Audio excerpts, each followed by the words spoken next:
At about 02:15 this morning, Coast Guard Operations Center at Group Woods Hole in Woods Hole, Massachusetts, received a telephone call from a family friend indicating that John F. Kennedy, his wife Carolyn Bessette, and his sister-in-law Lauren Bessette, who had earlier departed from Caldwell Airport in Fairfield, New Jersey, were late in arriving at Martha's Vineyard.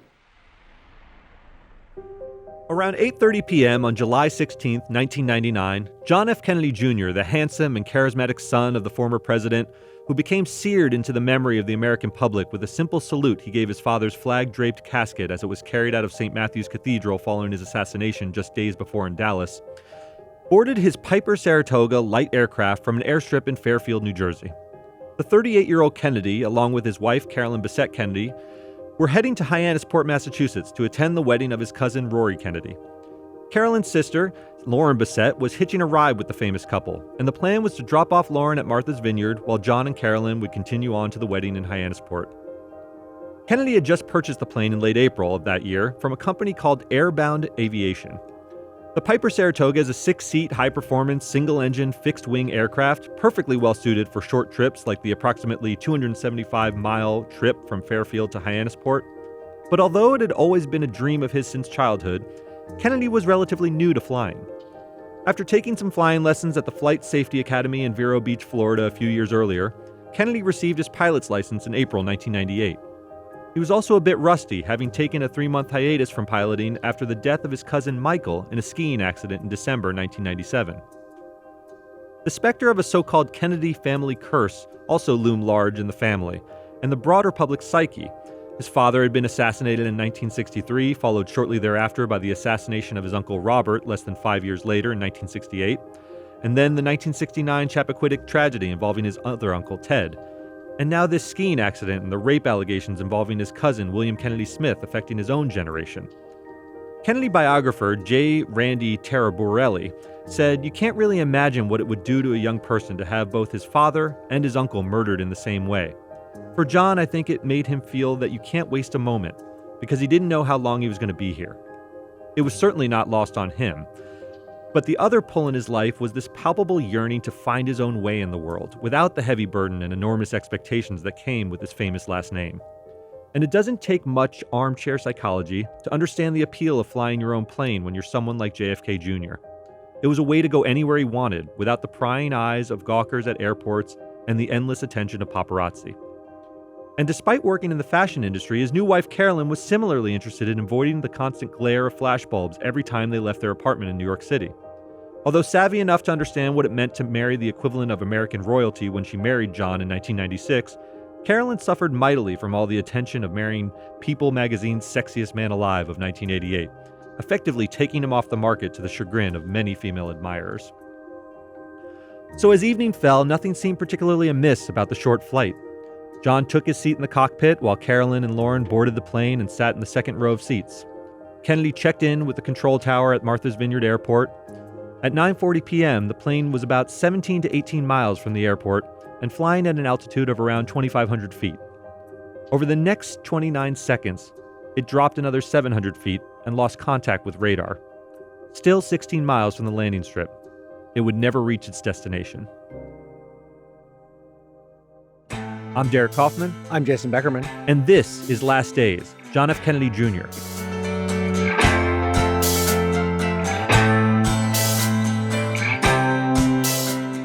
For the next 48 hours, there was a sense of panic about the whereabouts of the flight, although any hope of discovering the 3 passengers alive quickly faded when debris from the Piper Saratoga aircraft and a black suitcase belonging to Lauren Bessette were recovered washed ashore near the southwest tip of Martha's Vineyard. Nevertheless, given the enormity of the tragedy, no official word was given on the fate of the passengers, and President Bill Clinton sent his support to the family during the search. I want to express our family's support and offer our prayers and those of all Americans for John Kennedy Jr., his wife Carolyn, her sister Lauren, and to their fine families. I also want to thank the Coast Guard and all those who have worked so hard in this endeavor. In Hyannis Port, the merriment from the planned wedding for Rory was replaced with an anxious wait for more news, although things looked grim enough for 3 priests to arrive for a private mass for family members. Perhaps in an effort to feel useful or just reflect away from all the media attention, Senator Ted Kennedy took several family members for a sail in the Atlantic on his old blue wooden-hulled boat named Maya. John's sister, Carolyn Kennedy Schlossberg, awaited word at her home in Bridgehampton on Long Island. On July 18th, however, the Coast Guard Rear Admiral Richard Larrabee officially declared an end to the hope that there would be survivors. The waters off the coast of Martha's Vineyard were a chilly 68 degrees Fahrenheit, and the plane was not equipped with a life raft. The average person cannot survive for longer than 12 hours in such water without succumbing to hypothermia. Larrabee said, quote, "I have spent some very painful moments with the families tonight. They have been very understanding all along and very appreciative of what we have been trying to do. And it is very difficult for me to share this information with them, but I think they understood it." He concluded, quote, "We are going to shift, and I say shift very purposefully, from our focus on search and rescue to search and recovery." Even though investigators put to rest all hope of a water rescue, the recovery effort continued in earnest with the most sophisticated and advanced technology available at the time. The Coast Guard utilized a vessel from the National Oceanic and Atmospheric Administration called Rudy that was equipped with side-scan sonar to search for fragments of Kennedy's plane and high-resolution cameras that were used to take images of the ocean's bottom. And on July 20th, with the information gathered from Rudy, Navy divers found part of the shattered plane strewn across the seabed 120 feet below the surface. And late the next day, 3 bodies were recovered from the ocean floor and taken to the medical examiner's office. Carolyn and Lauren's bodies were found near the twisted and badly damaged fuselage, and John's body was still strapped into the pilot's seat. I remember this very well. I was a young lawyer, and it happened on a weekend, right? And I was still at the office. I remember working very late, and the news of this started rolling in. I don't remember hearing this. There seems to be some tension developing about whether or not they would be found or wouldn't be found. I remember very early on realizing it, well before they officially declared an end to the search and rescue, and they found the bodies. Within hours, there was really no hope of survival. There was, the flight logs were good. They knew exactly when they had taken off. They knew exactly when they were supposed to arrive. They knew their last contact with land. They knew that it had dropped towards the surface of the water, and then it had disappeared. And they were still so far, still 16 miles from land. There was really no doubt very early on. I think you're right. I mean, I was 19 years old. I don't remember much doubt as well. But what I do remember was some people clinging to like the hope that the Kennedy curse hadn't struck again. And remember, this was just a short time after Princess Diana. I mean, that happened in 1997. This was 1999. Truly, the Kennedys are American royalty, regardless of what you think of their political leanings or the administrations. They're the closest thing we have to royalty in America. So, and such a cursed family as well, with John F. Kennedy and Robert F. Kennedy. It starts before that. It starts with John's older brother, who was killed in action during World War II. That's right. Joe Jr. He was the heir apparent. He was the one that they thought was going to be the president. He's killed during World War II, and then all of a sudden John, who's a war hero, is injured during the war, comes about, and he becomes the face of the Kennedy dynasty and sort of, the one who takes the mantle up. For sure. We'll talk about John. He was very, very handsome, but he was also in people's mind. Yeah. They called him John, right? So he was JFK Jr., and he's known as sort of this little boy in the White House. There's a lot of indelible images of him. So this death in particular was really a loss of innocence, right? I mean, there's complications with older people always, but in America's heart, they thought of that little guy who's saluting his father's casket. And the National Transportation Safety Board determined that the probable cause of the crash was pilot error, specifically Kennedy's failure to maintain control of the airplane during a descent over water at night, which was the result of spatial disorientation. The autopsies revealed that the crash victims died immediately upon impact. All 3 bodies were cremated at a facility in Duxbury, Massachusetts, and their ashes were scattered at sea from the Navy destroyer USS Briscoe off the coast of Martha's Vineyard. There was some dispute over whether to have a public or private service. John's uncle, Senator Ted Kennedy, no stranger to family tragedy after losing his 2 brothers to assassinations, favored a public service, while John's sister, Carolyn Kennedy, insisted on a private memorial. And I remember this dispute was a little bit played out in public because Ted Kennedy was the lion of the Kennedy family. He was the lone survivor, lived pretty late in life. And he was a consummate politician, and he wanted the appropriate gravitas of a public memorial. And the children have always been a bit more private than that generation. Right. And on July 23rd, 1999, there was an invitation-only memorial service held at the Church of St. Thomas More, a parish Kennedy had often attended with his mother and sister. Hundreds of mourners attended, including President Bill Clinton, who presented the family with photo albums of John and Carolyn visiting the White House the previous year. Because he had no children himself, John's will stipulated that his personal belongings, property, and other assets would be evenly distributed among his sister Carolyn's 3 children. Despite having no direct heirs, the Kennedy name was strong enough to create a lasting legacy. In 2000, Kennedy's Reaching Up organization, a nonprofit organization he founded in 1989 to provide educational and other opportunities for workers who assist people with disabilities, teamed up with City University of New York to establish the John F. Kennedy Jr. Institute.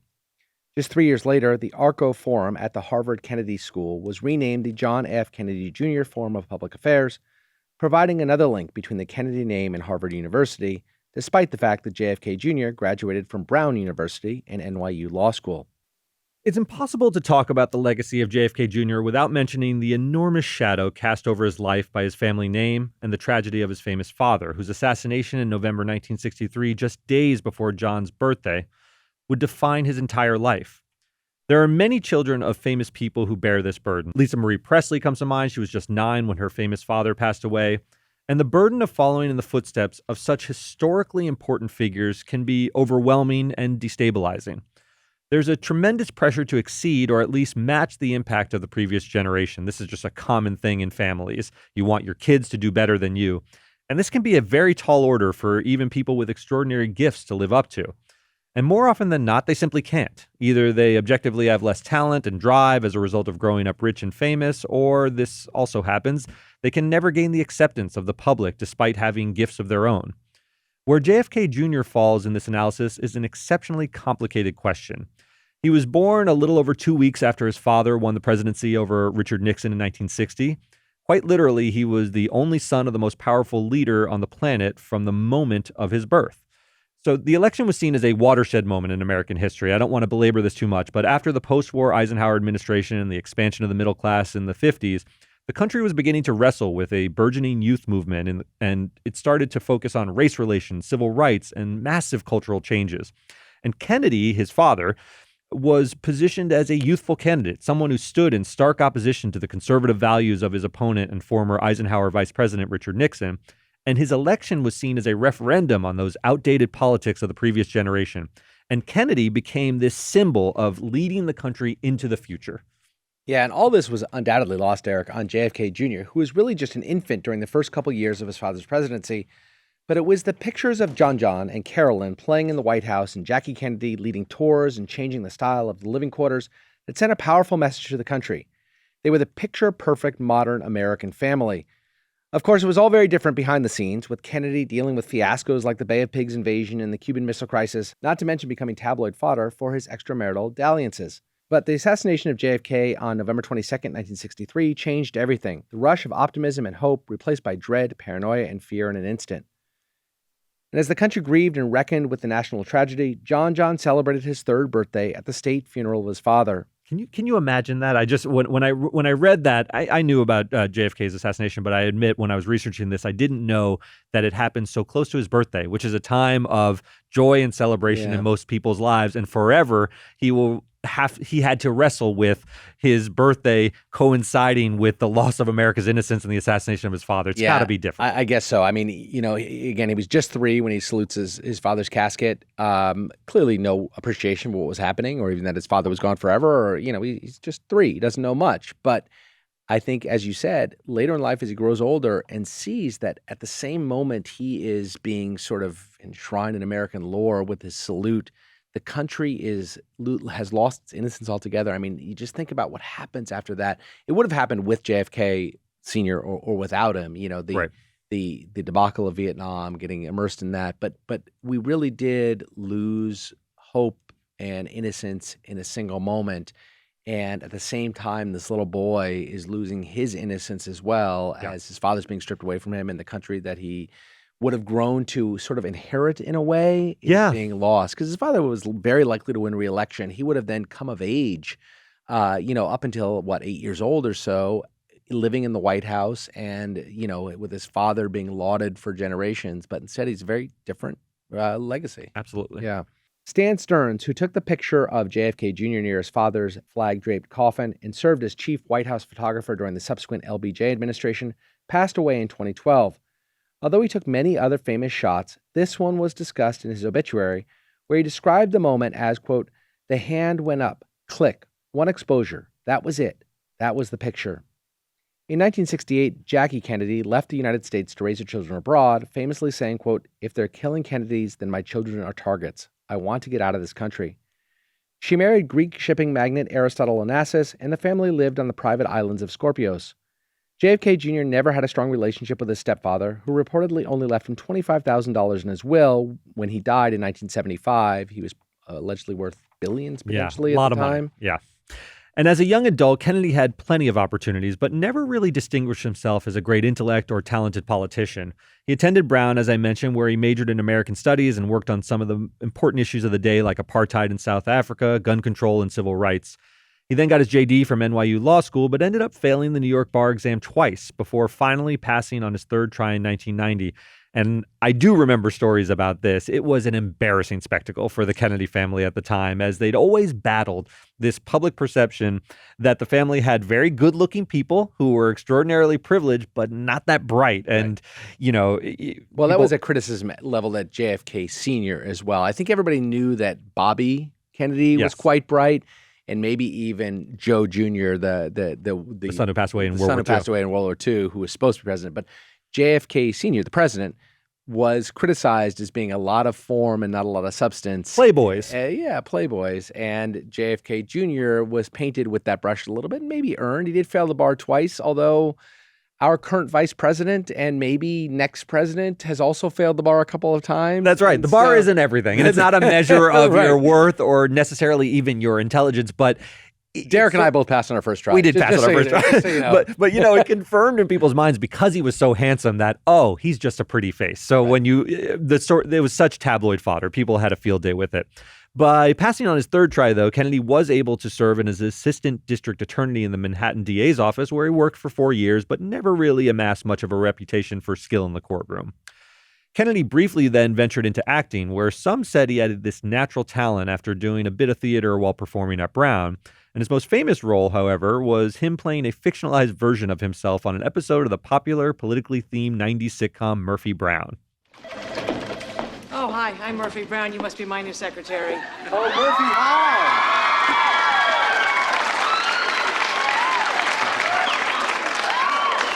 John, hi. Oh, I guess the whole lawyer thing didn't work out.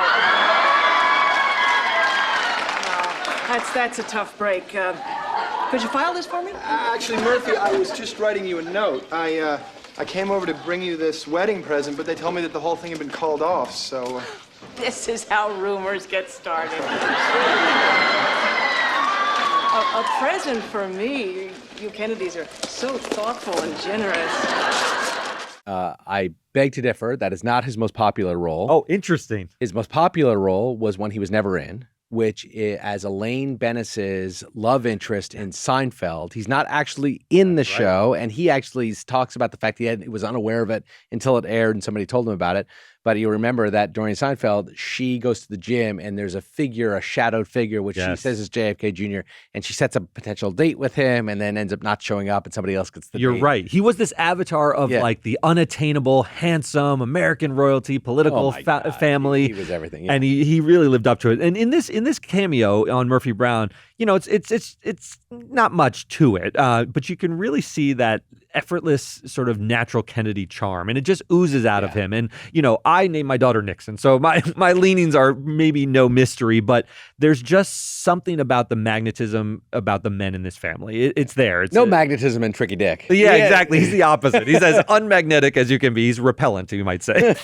There's a certain polish and sincerity that just seems to shine through them, which you can hear in the incredible effect his every utterance has on the audience, which is just eating this up. You hear the women cooing in the audience. Part of it's staged, but it definitely was a reality too.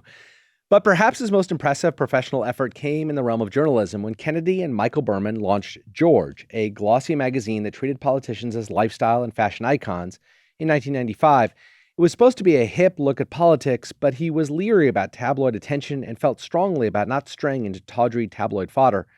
Even during the launch of the magazine, John was quick to shut down questions about his then blossoming relationship with and engagement to Carolyn Bessette, with his trademark rakish charm and humor. The answers to the most frequently asked personal questions are as follows.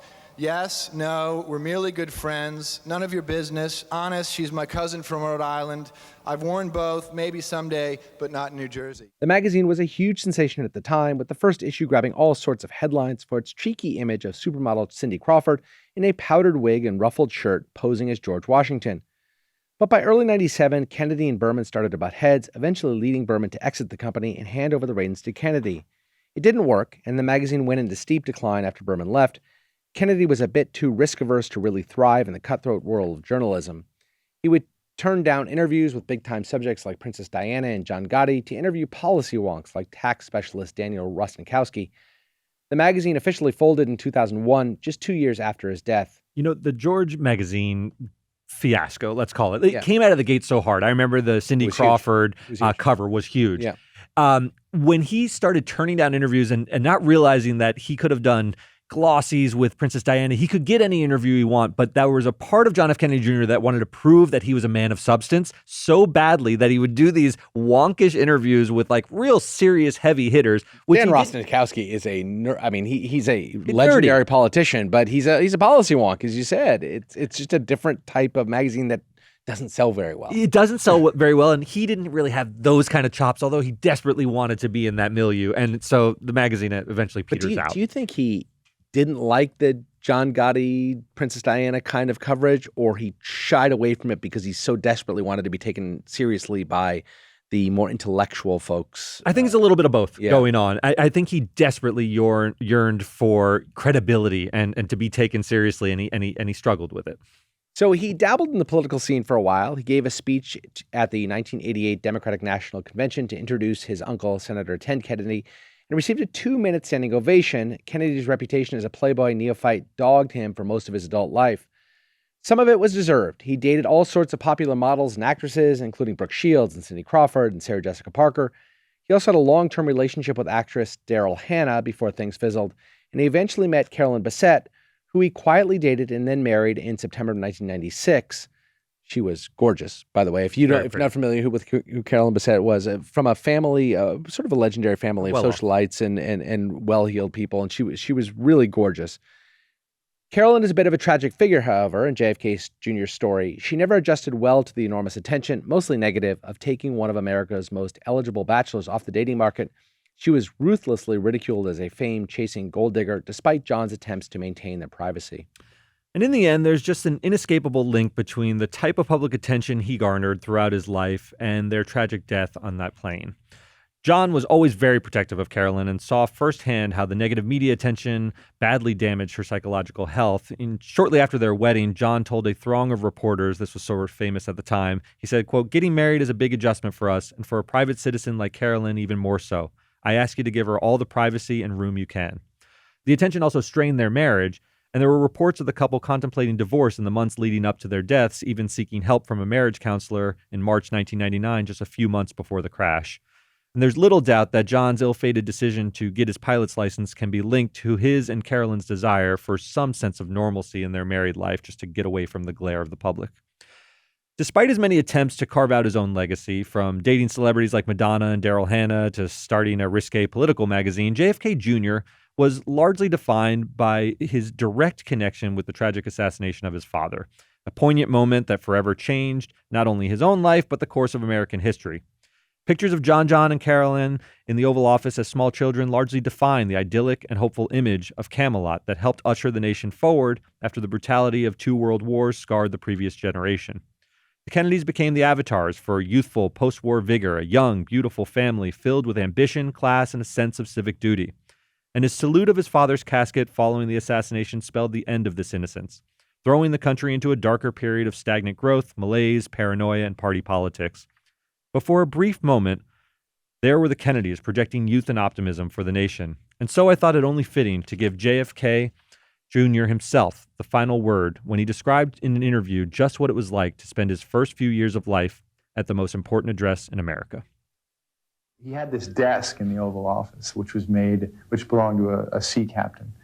And it was made from a American frigate. And I just remember the inside you could climb around in, and there were kind of cavernous spaces in it. And we You used to go remember over crawling inside? Yeah, just hanging out there. And he used to give us chewing gum because my mother didn't like us to chew gum. So we used to go over to the Oval Office at night. And he'd feed us gum under the desk.